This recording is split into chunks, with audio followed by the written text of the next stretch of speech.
His Royal Highness, the Prince Edward, Earl of Wessex. We'd love if we could show you around a little bit, and you should follow along while we do. Very good. So which building is this then? This is Building 15. This is our partnership centre. We wanted to show you around here first. We have something welcoming you. Thank you. And then Brent's going to show you some of the other pieces of our... So we love to bring our guests in here and just begin, actually. This is the partner centre. We're actually going to go to global reach from our Instagram page, but Facebook's mission is to give everybody the power to share and to connect. There are about 7.3 billion people in the world, and we've connected 1.71 billion to date. So a long way to go. The bare floors and the open ceilings reflect that we've a long way to go.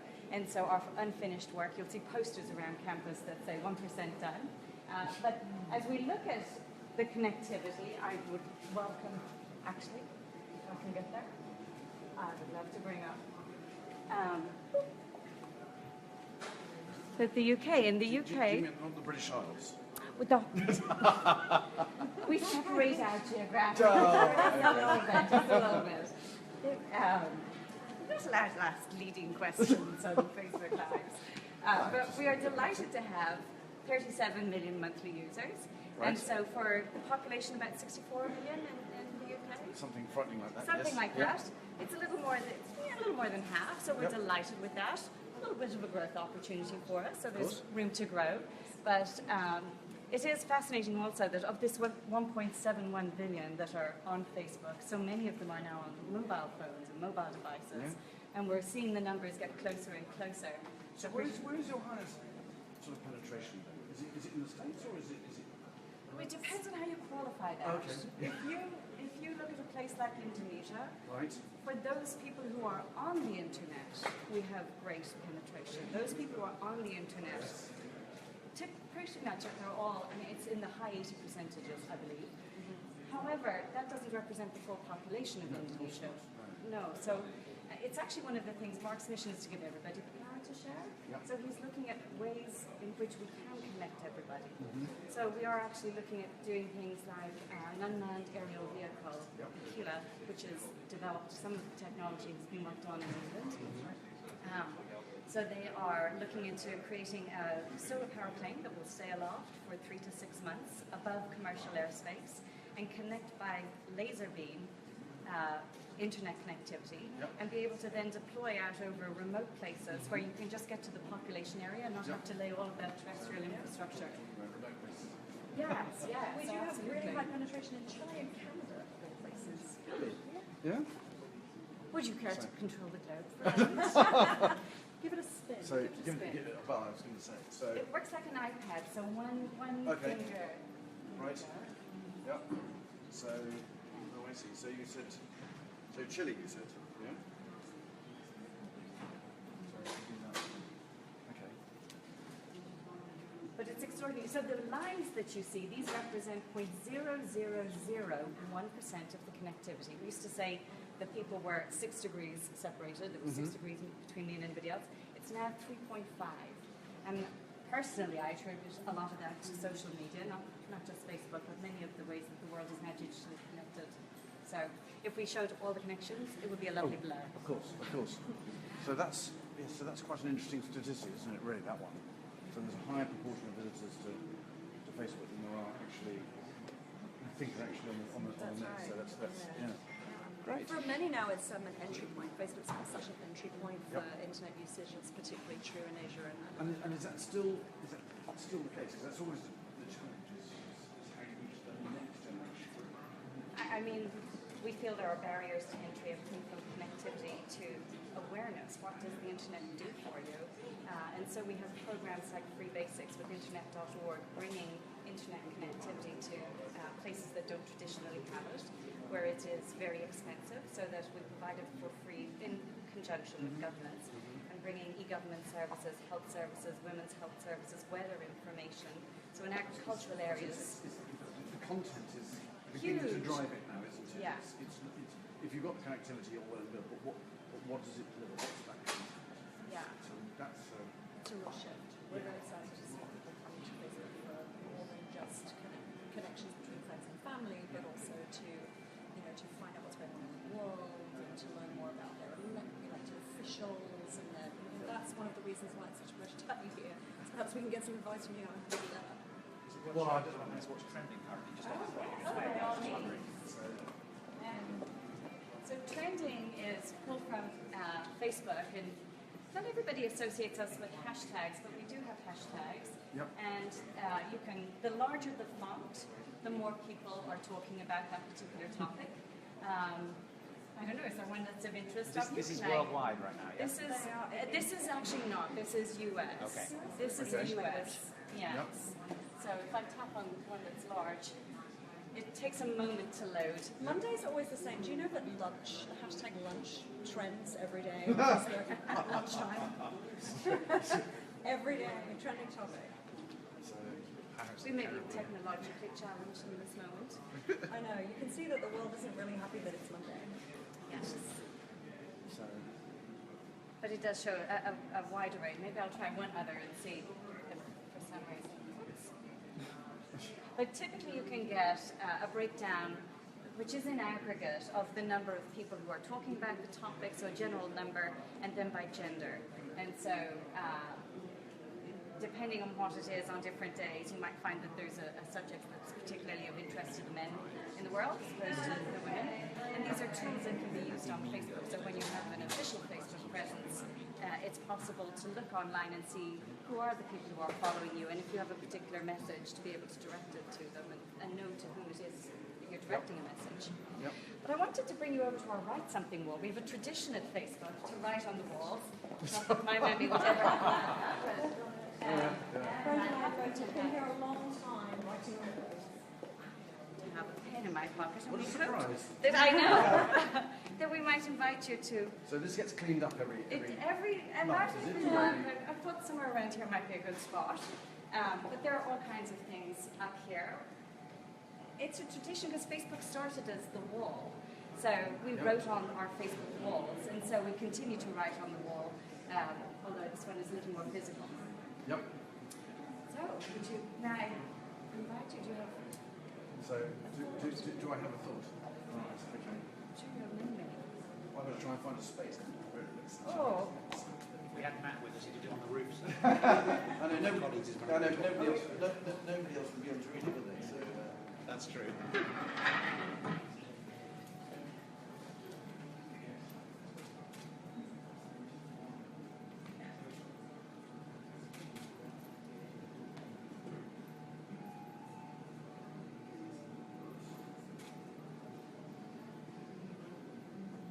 do I have to sign that? yes. Oh, I see. Right. Oh, okay. Nobody will know who that is. Thank you. Thank you very much. Thank you. So we thought. No, we haven't. No, I'm here. Thank you. Very good. Now the fun stuff. Now all the fun stuff. So we have all kinds of everything. So this is our empathy lab, and it's really a place that showcases everything from 2G connections. We do for our engineers on a Tuesday, we have 2G Tuesday. They can sign up to experience what it's like, and with so many, there's probably like a million videos a day on Facebook. Having a 2G connection is a very different experience from a 4G or an LTE, and so Facebook Lite actually came out of their experience of that and trying to make the world more accessible. If you're going to be on a 2G device, and it's better that those should exist. You do. Yep. And we just watched that messenger too. Right. Trying to really pare down on some of those things to bring more access to that. Yep.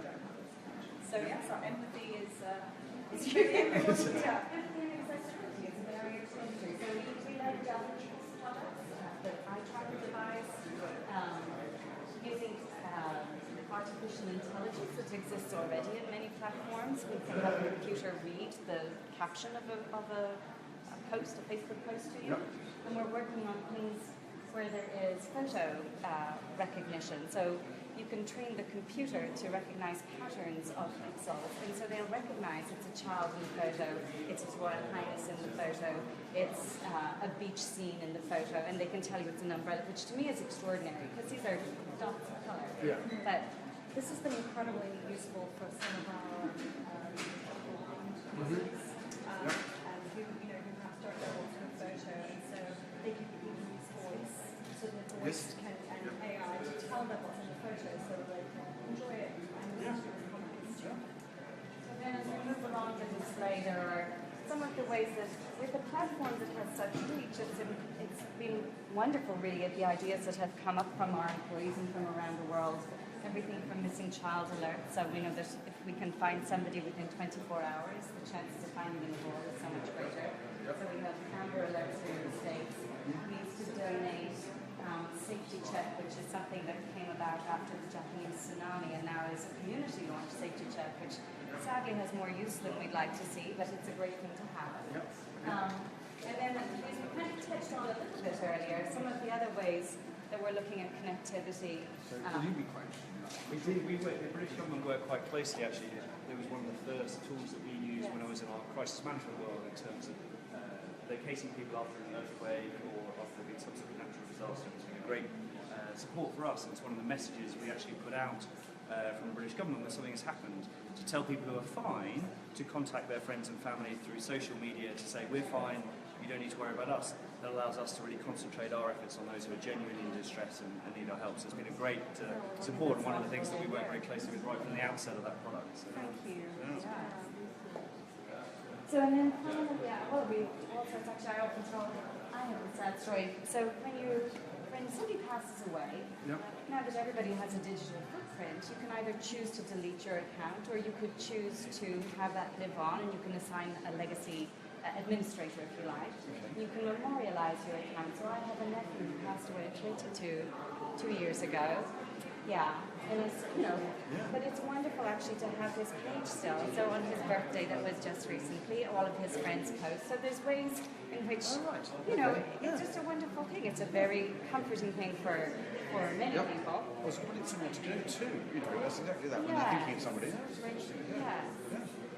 And then we have Free Basics, which is that free connectivity that I had been talking a little bit of, where we provide those e-government services, health services, and that's been very successful. So over 40 million people have been brought online with Free Basics. We believe that for every 10 who gain access to the internet, about one person is lifted out of poverty. So a lot of good going on, I would say. It's definitely a key part of our investment, obviously globally, but we're also looking at that in parts of Europe as well. And particularly, we've just done a bunch of work seeing how we might be able to connect some of the refugees and crisis centres opportunities to. So that's kind of important to us. Absolutely. It's very interesting because a lot of those people, even though they're coming from Syria, you'd expect that wouldn't necessarily have a particularly large sort of number of people. So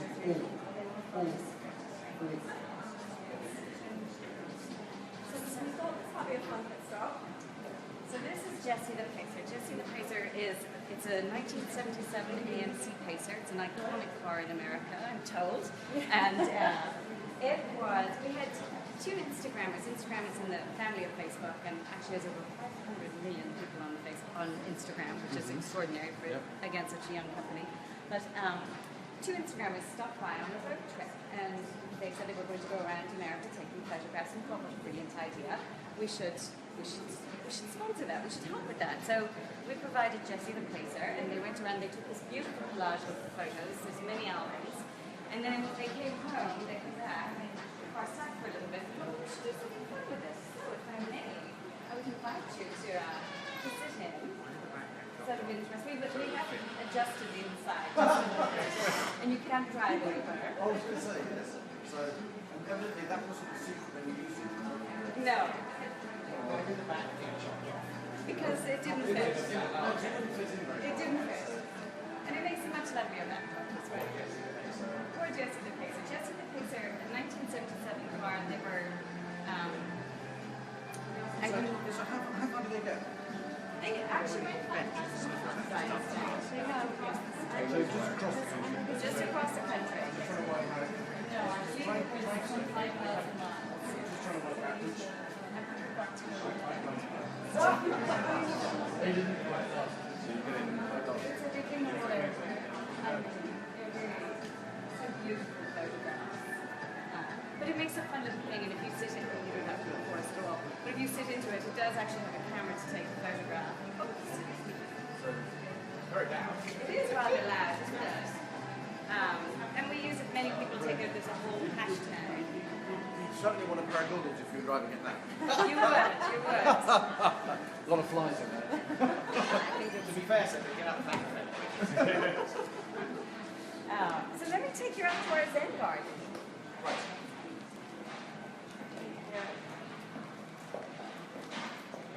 See these new people being inducted. There's a lot of people in there. How often does that make you look at that? Huge number on Mondays. Yes, usually a couple of hundred. Well, that's what I saw. Every couple of weeks we have a couple of hundred. So from around the world. Yeah. Most of our growth is actually happening now outside of the US. So in terms of users and in terms of employees. So we have to. We are certainly. Oh, I see. So they come here for an induction into the company here, Yeah. which is Spend very a week sensible. here. Yeah, which is really sensible because they get to know who the people they need to be talking to. You know, that's who Yeah. we're talking to. So as opposed to. And if our employees are connected, they will also do a better job of connecting others. But you have to do it for real. You can't do it virtually. No. Not yet. Not yet. Things. Not We're going to yet. work on that. We also have, we also do this a similar induction process in our European headquarters in Dublin. Okay. And so we have a few hundred people there every month that are going to work in our European offices. But we try and get people here as much as we can. Yeah. In part just to sort of absorb the culture and to be part of the global team. Where it all started. Yeah.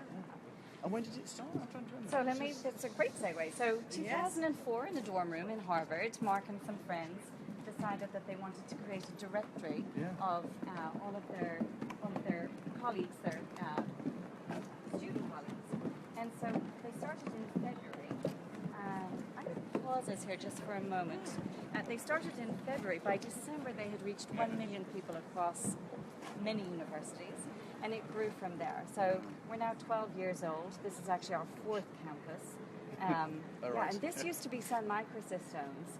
So it's funny, as you talk about culture, there are many reminders, and it's one of the reasons we bring our employees here, in the physical environment that speak to our company values. So this was Sun Microsystems. It was a very large organization. It was acquired by Oracle about 7 years ago or so. You may have noticed the thumbs up sign on the way in, but on the way out I would encourage you to have a peek at the back of it. It says Sun Microsystems. We actually picked up their monument sign, turned it around, and we put the thumbs up on the front, but we keep that Sun Microsystems logo on the back every day as we leave. It's a reminder that if you can be very large one day and you can be gone, if we don't continue to provide value to the people who use the platform, we too would go that way. So that's one of the reminders. The open, the bare floors, the open ceilings, that unfinished business, that's another piece of the core values. Moving fast, making sure that we have good, open and collaborative communication. So it's 8 buildings around a centre courtyard. It's set up with chairs and tables. People can bump into each other and have serendipitous conversation.